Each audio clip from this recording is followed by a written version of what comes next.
Olá, amigos, amigas, alunos. Estamos aqui mais uma vez para discutir mais uma obra de exigência do nosso concurso. E hoje nós temos um autor brasileiro, né? Nessa nossa sequência, esse é o primeiro autor, pelo menos nessa ordem que nós estamos trabalhando, o autor brasileiro. Trata-se aí, como nós já conseguimos observar na capa, de Hilário Franco Júnior, o grande medievalista Hilário Franco Júnior, o maior representante desse setor aqui no nosso cenário nacional, e a obra A Idade Média, o Nascimento do Ocidente. Então, como já é de costume, nós vamos inicialmente dar uma verificada superficial na obra, e, na sequência, também uma verificada no autor, né? E sempre costumo dizer que o autor fala muito sobre a obra. A gente, observando a trajetória do autor, a gente consegue já destrinchar algumas questões da obra. Tá? Primeiro ponto que eu quero trazer aqui, já falando sobre o Hilário Franco Júnior, vou aumentar aqui, o historiador brasileiro, né, como nós já falamos, o foco dele é o foco inicial, a sua matriz é a Idade Média. As obras do Hilário Franco Júnior todas versam sobre a Idade Média. Na formação acadêmica dele, tem um doutorado na USP, e um ponto muito interessante é que ele fez um pós-doutorado com Legoff, que também é um autor muito solicitado nos concursos de história, né? Jacques Legoff, lá francês, né, representante aí da terceira geração da Escola dos Análises. Nós aqui já falamos sobre Burke, já falamos sobre Marc Bloch, e aí temos um autor brasileiro que fez o seu próprio pós-doutorado com o próprio Legoff. A abordagem dele é uma abordagem crítica em relação à Idade Média, lembrando que a Idade Média ela é muito complexa, né? Tem muitas peculiaridades, é um período da história muito distante, e isso acaba trazendo alguns fatores que demandam algumas particularidades. E tem aí a questão da desconstrução, né? Aqui o grande ponto aqui é desconstruir, porque tem uma base muito forte em preconceitos. Inclusive, na primeira etapa do livro, quando a gente for observar aqui, a gente vai ver que logo na introdução do livro ele já vem falando sobre preconceitos. Também é uma obra que, na faculdade de História, a gente não consegue passar sem, ao menos, verificar fragmentos dessa obra. E é muito comum qualquer concurso para historiador aparecer essa obra durante o caminho.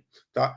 Sobre a obra, eu queria falar que o objetivo da obra é fazer um raio-x na Idade Média. Né? Como nós já falamos, a Idade Média ela é muito complexa, ela é muito cheia de peculiaridades, e sempre foi abordado de forma muito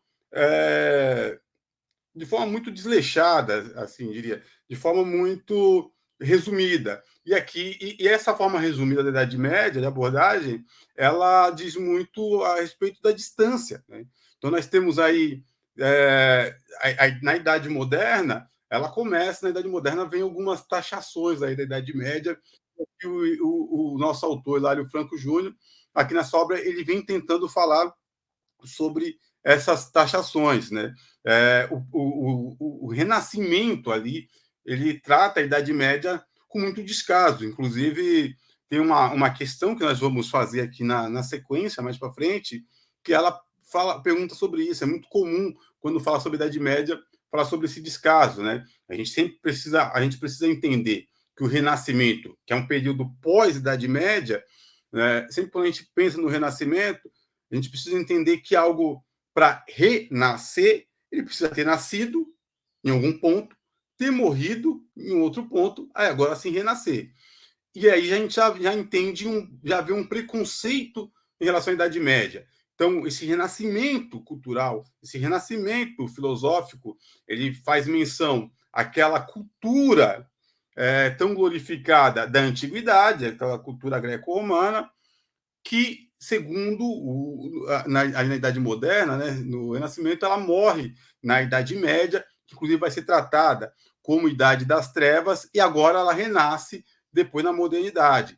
E é sobre isso que o Hilário Franco vai abordar no primeiro momento. Ele fala, veja bem, o termo Idade das Trevas é um termo muito carregado de preconceitos, né? Ele induz a uma série de erros, né? A gente precisa também sempre ter em mente que é um período que ele vai discutir aqui, da Idade Média, ali entre o século IV e o século XVI, e hoje, né, eu tive um aluno, um adolescente, que ele era fascinado pela Idade Média. É comum encontrarmos aí algum adolescente ou outro fascinado pela Idade Média e falando que gostaria de ter nascido nessa época. Né? Quando esse aluno, eu lembro, foi da época de uma série Game of Thrones que estava em alta. Então, a cultura pop, ela romantiza bastante a Idade Média, né? É comum aí encontrarmos filmes com dragões, filme com castelos, e aí a galera, eu lembro que falava assim, cara, não sei se você ia querer mesmo ter vivido, nascido ali durante um período medieval, porque e aí eu lembro ele pergunta assim, por quê? Você está dizendo que era ruim? Depende. Né? O bom ou ruim ele é muito relativo. Se você fosse um camponês ou um servo na Idade Média, né, que provavelmente é o que nós seríamos, acredito que não seria tão bom assim.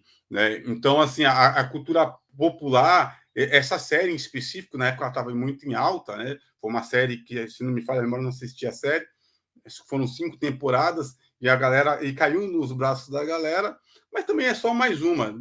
Podemos encontrar vários filmes em vários momentos. Assim, quando eu era garoto, eu lembro de filmes que aborda a Idade Média e então nós temos essa romantização aí pela cultura popular. Esse livro, eu fiz uma colinha aqui, porque era para eu poderia ter colocado aqui na tela, mas a estrutura do livro vai falar sobre as estruturas da Idade Média. É um livro muito tranquilo de se ler, né? O Hilário Franco Júnior ele usa uma uma abordagem muito simples, assim, não é uma abordagem não é uma abordagem cansativa, né? É um livro novo, um livro bem recente, é um autor brasileiro, isso nos facilita muito na questão de comunicação. A forma que ele vem abordando esse livro, inclusive vale destacar, como eu sempre falo, é um livro muito fácil de achar em PDF. Então, podemos aí, simplesmente, bate no Google aí o nome da obra e colocar PDF. Ele vem muito fácil, gratuito, para baixar um livro de leitura muito simples. Então, como é que ele vem abordando esse livro? Com estruturas. Ele vai separando, de fato, as estruturas. Eu anotei aqui a sequência para a gente e nós vamos abordar no decorrer da aula. Então, ele tem a introdução, é uma introdução bem crítica, uma introdução muito forte.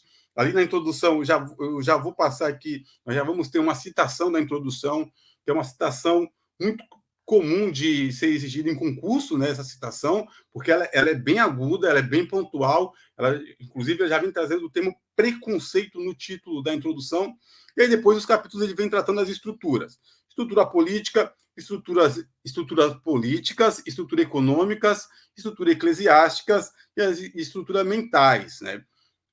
Eu diria aí, então eu daria um destaque, primeiro, para a introdução, né? Essa introdução ela é muito forte e é muito recorrente. Se procurarmos questões sobre essa obra, é muito comum aparecer a introdução.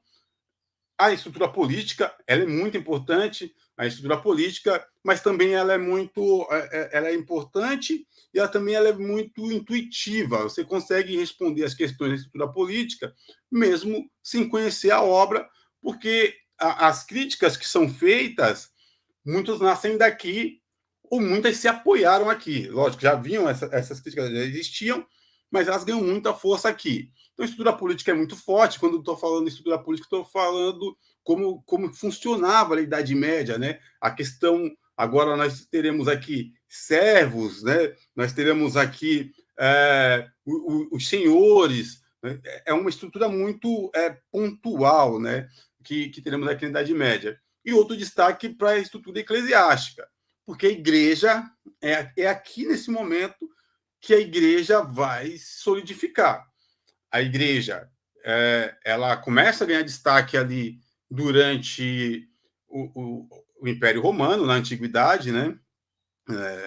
Jesus Cristo ele surge ali durante um período do Império Romano. O Império Romano já começava a entrar em colapso, né? E o surgimento de Jesus e acaba reforçando esse colapso, né? Uma vez que Jesus passa se declarando como o Filho de Deus, e você tem os imperadores que são representantes de deuses, né? Então, aquela questão dos deuses ali e Jesus falando sobre um único Deus, né? Aquele politeísmo versus o monoteísmo, ele gera uma confusão muito grande, e o crescimento do cristianismo, né?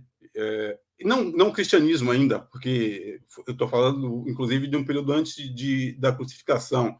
Né? Jesus começa a ganhar seguidores, começa a se tornar popular, porque é uma religião que abraça, né? E o Império Romano, com uma gama muito grande de povo, de gente pobre, inclusive nós podemos observar como é comum aí a proliferação o expansionismo das igrejas, sobretudo protestantes, em meios onde tem pessoas com renda baixa, né? Porque é uma religião que, tecnicamente, ela abraça, né? Então pode vir, abra a mão dos seus hábitos e pode vir.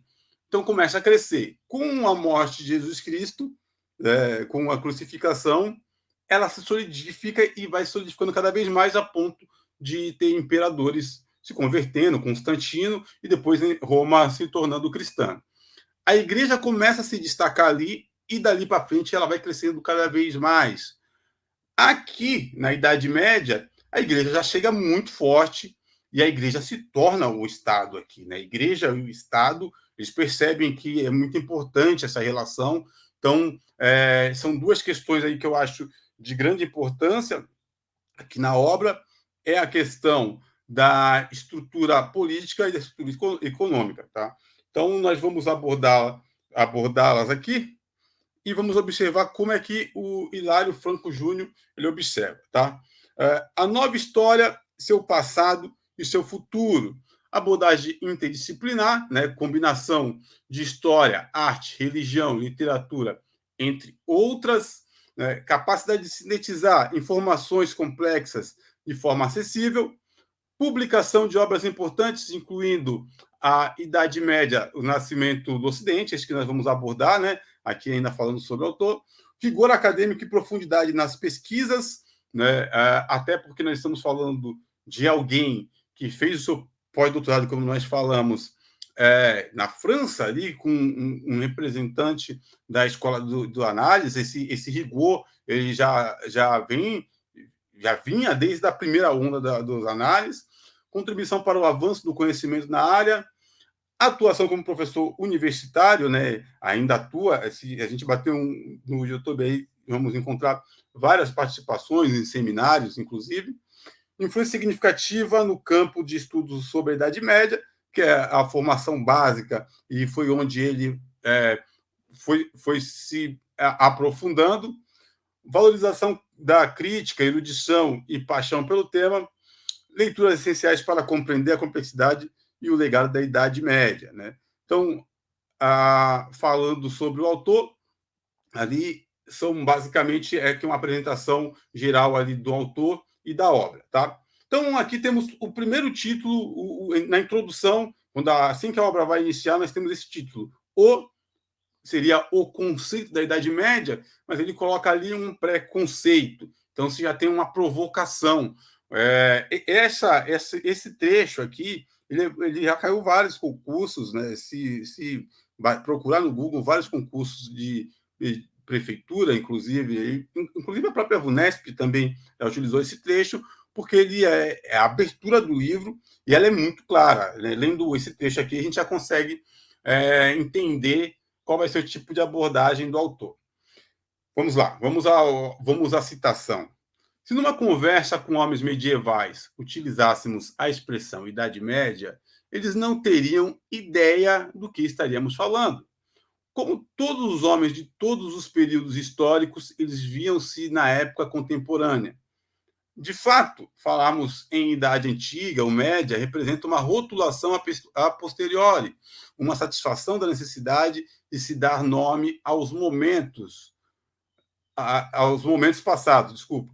No caso do que chamamos de Idade Média, foi o século XVI que elaborou tal conceito, ou melhor, tal preconceito, pois o termo expressava um desprezo indisfarçado em relação aos séculos localizados entre a Antiguidade Clássica e o próprio século XVI. Então, um minutinho só aqui para a gente refletir. Esse trecho, até aqui, é um trecho muito comum de cair, o que ele está dizendo é aquilo que nós já falamos, né? O termo Idade Média ele surge depois, né? Talvez daqui a um século, 2 séculos, as pessoas considerem que 2023 ali era um período de declínio da idade pós-moderna, da idade pós-contemporânea, talvez um termo dessa forma, mas para nós somos pessoas do tempo que nós vivemos, e todas as sociedades foram assim, todas as civilizações foram assim, né? Não dá para imaginar o sujeito no presente se considerando alguém do passado. Então, normalmente, essas balizas, elas são balizas que vêm posteriormente ao ocorrido, e as taxações também, as definições, são definições que são impostas por pessoas que não viveram aquele período que vieram depois. E aí, se não contextualizar, se não utilizar o cuidado de contextualizar, corre-se o risco de cometer erros absurdos, né? Por exemplo, desprezar a cultura ou a postura de determinadas pessoas de séculos ou muito mais que isso, quando naquela época era algo considerado normal, né? Eu nasci em 81, né? Quando eu paro para pensar nos anos 90 e comparar os anos 90, as práticas dos anos 90 com as práticas de hoje, são completamente diferentes.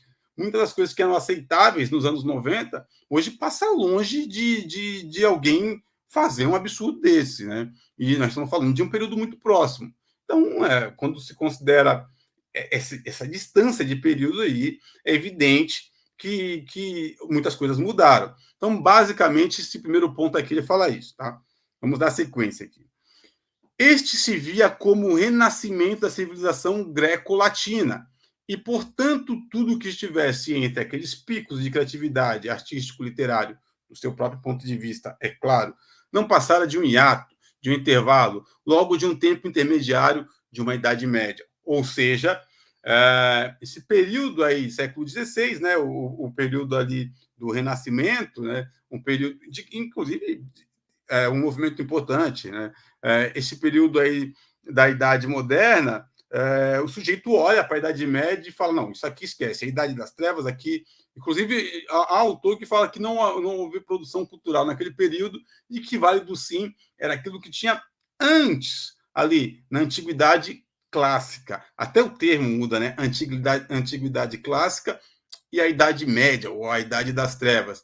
Então, esse período da Idade Média, esquece, cancela. Foi um período que não houve produção, que não houve desenvolvimento intelectual. E aí nasce o título, o preconceito, né? O conceito da Idade Média é extremamente preconceituoso. Bom, contexto histórico da Idade Média. Vamos só para a gente contextualizar, nós já falamos basicamente sobre isso, mas só para a gente poder entender bem, porque o Império Romano ele será importantíssimo aqui, né?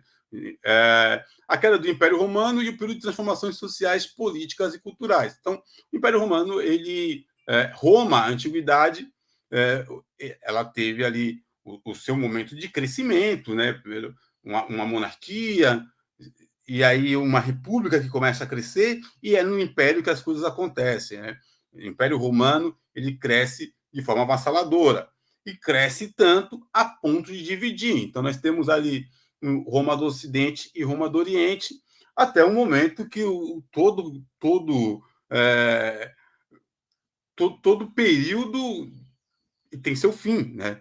Tudo tem seu fim. Nada é para sempre. Talvez os romanos acreditassem ali que o Império Romano ficaria muito mais tempo, mas ele cresceu muito e o crescimento fica difícil de se administrar.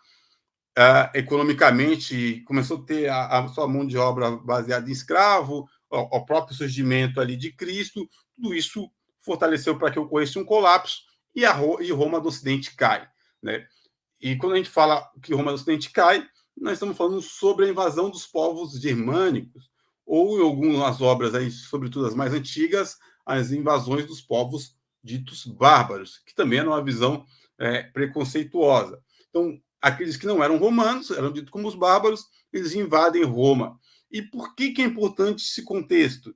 Porque vai ser a partir dos costumes romanos, dos costumes dos povos germânicos, que não só os povos germânicos, os ditos bárbaros, né, os francos também aqui, essa mistura de hábitos, né, que vai dar ali os primeiros toques do que será a tônica da Idade Média. Então, Hilário Franco afirma que o Ocidente nasce da conjugação de 3 fatores. Primeiro ponto, herança romana, o colonato, o caráter sagrado da monarquia. Isso já tinha em Roma. Então, o imperador romano, né, o divino, né, Augusto, imperador romano, ele era um sujeito divino, né? Ele tinha uma divindade, né?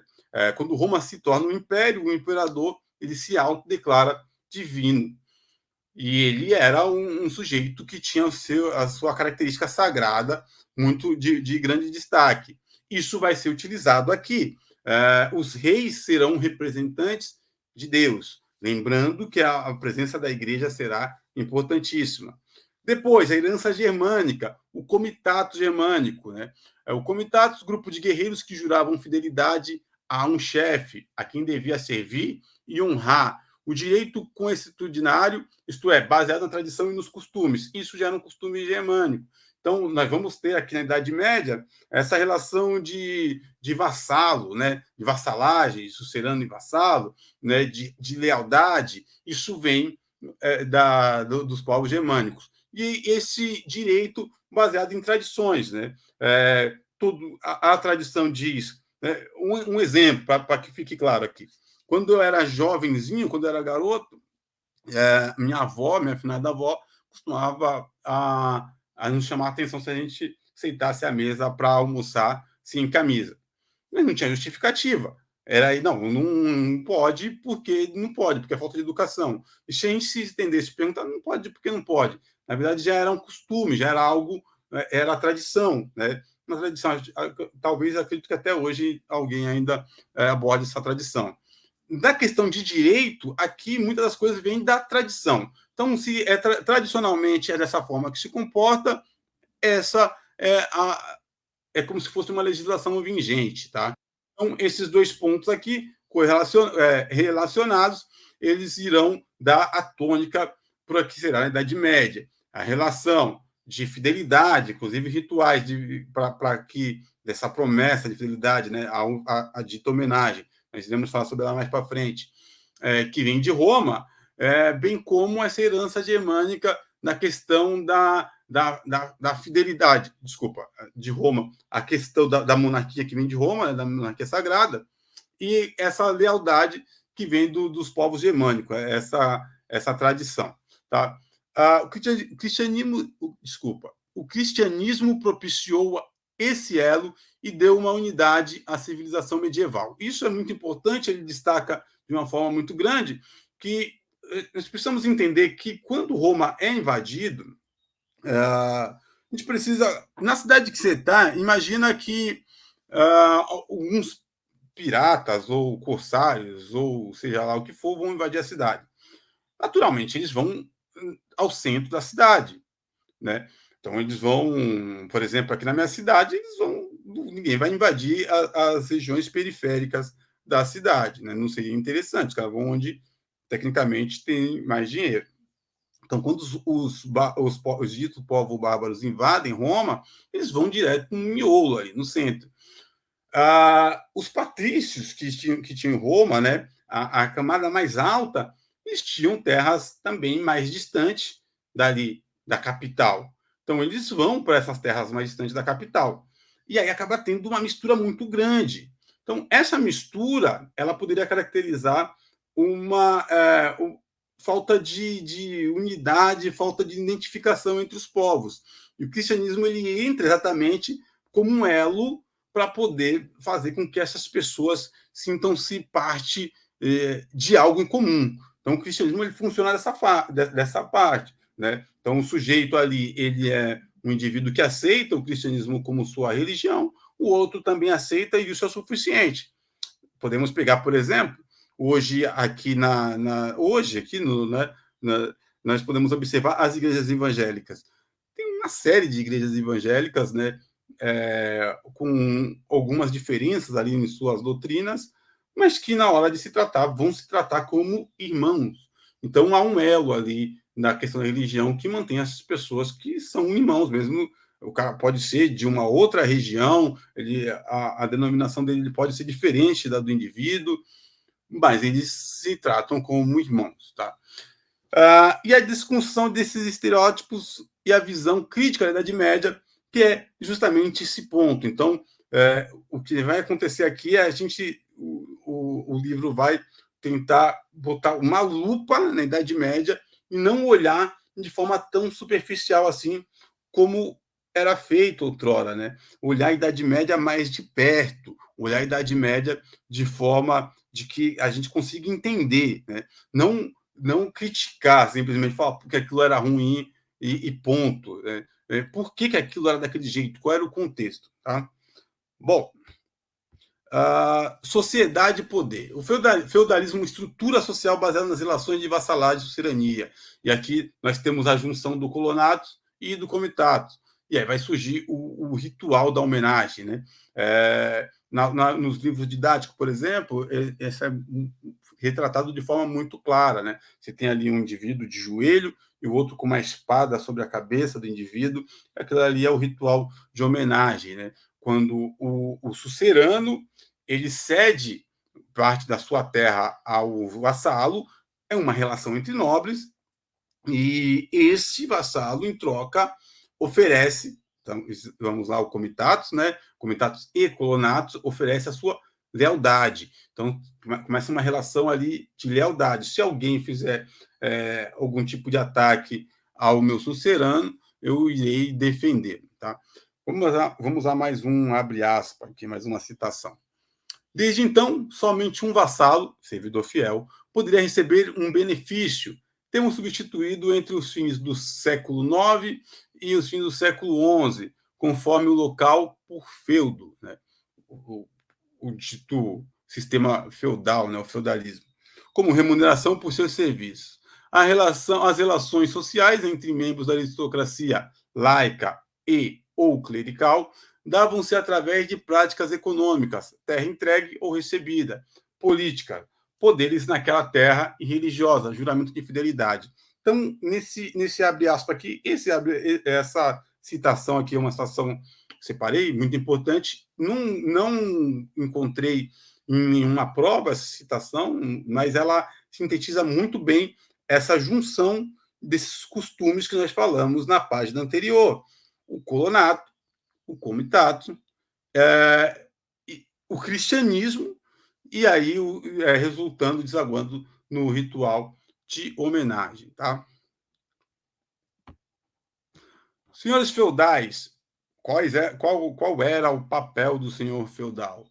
Papel, poder e responsabilidade era um papel central. Então, quando nós falamos sobre o senhor feudal, nós estamos falando da descentralização, também é um termo que surge com uma certa frequência quando se fala de Idade Média, a descentralização do poder. Né? Diferente daquilo que se tinha em Roma, que você tinha o imperador romano, aqui nós teremos os senhores feudais ali, com seus feudos, né? Cedendo espaço aos seus vassalos, também aos seus servos, né? E interessante é que a gente destacar, né, eu costumo muito falar isso com os meus alunos, eu gosto sempre de abordar com eles assim o que a gente refletir sobre um servo e um escravo, né? Se existe diferença e qual é a diferença. E esse é um ponto que eles sempre param para pensar, assim, porque normalmente eles acabam colocando tudo no mesmo balaio. E aí eu sempre os provoco falando que o servo era um homem livre, o escravo não, o escravo não era nem alguém, o escravizado era visto como algo, não como alguém. E aí quando eu falo isso, eles tendem a achar que ser servo era algo bom. E aí nós vamos destrinchando, porque ser servo tinha uma série de obrigações horrorosas. Então, apesar do sujeito se oferecer a ser servo, eu posso ser seu servo em troca de terra, a vida de um servo basicamente servia para servir apenas, né? Camponeses, e aí o ponto dos camponeses que eu falei lá do meu aluno, que queria viver na Idade Média, mas talvez ele queria ser talvez um senhor feudal, né?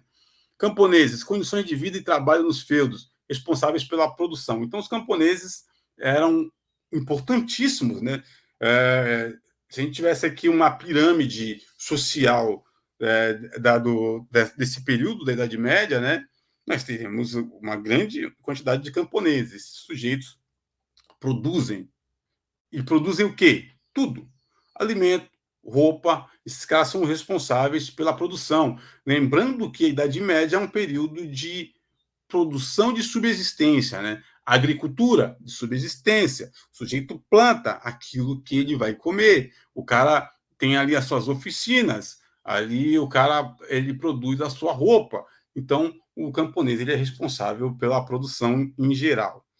Vassalos e cavaleiros, deveres e lealdade. Os cavaleiros eram uma classe de vassalos treinados na arte da guerra, responsáveis pela defesa territorial. Então, temos uma outra divisão que vai aparecer aqui, que o Hilário Franco ele transita por ela, né? Inclusive não tinha como ser diferente, que são as divisões, né? Então, nós tínhamos ali os oratores, que né, vamos falar mais sobre eles mais para frente, que eram os responsáveis pela alma, né, por orar, né, o clero da igreja, o clero, o alto clero.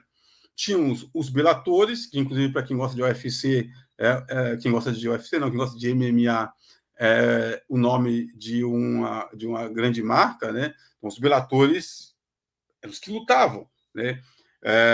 E aí, quem entra aí nessa onda dos belatores são exatamente os cavaleiros. Eram nobres responsáveis pela segurança. Então, enquanto os oratores eram responsáveis por cuidar da alma, os belatores eles eram responsáveis por cuidar da segurança. E os laboratores, né, que era a última classe, que sua função era trabalhar. Os camponeses, principalmente ali, reforçavam, compunham essa classe. Sociedade estamental, hierarquia social e rigidez de classes. Então, quando a gente fala sociedade estamental, né, nós temos a sociedade dividida por estamentos, né, uma cidade estratificada. E a rigidez de classes é que o indivíduo que nascia com aquele título de nobreza, ele era nobre e acabou. O sujeito que nascia camponês, ele era camponês. Isso, inclusive, já vinha de Roma. Né? A ascensão de classe, né? A alteração de classes era algo difícil de acontecer. Diversidade regional na Europa medieval, eu já vou juntar aqui os dois para a gente poder discutir e já fazer o nosso breve intervalo. Diversidade regional na Europa medieval, diferenças culturais e sociais entre regiões.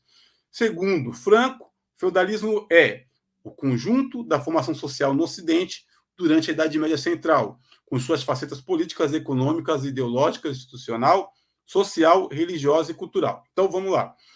O que o Hilário Franco diz é que estamos falando de algo que não é uníssono, assim, falar a Idade Média. Existem períodos, existem regiões, a gente precisa ter cuidado, porque o que acontecia em determinada região era diferente em outra região. Então, esse é o ponto do penúltimo penúltimo tópico. E no último tópico aqui é uma definição muito concreta, né? Segundo Franco, feudalismo é o conjunto da formação social no Ocidente durante a Idade Média Central, com suas facetas, e aí ele vem destrinchando as facetas, beleza? Vou fazer um breve intervalo aqui, um breve corte, e a gente já volta para o segundo bloco dessa aula.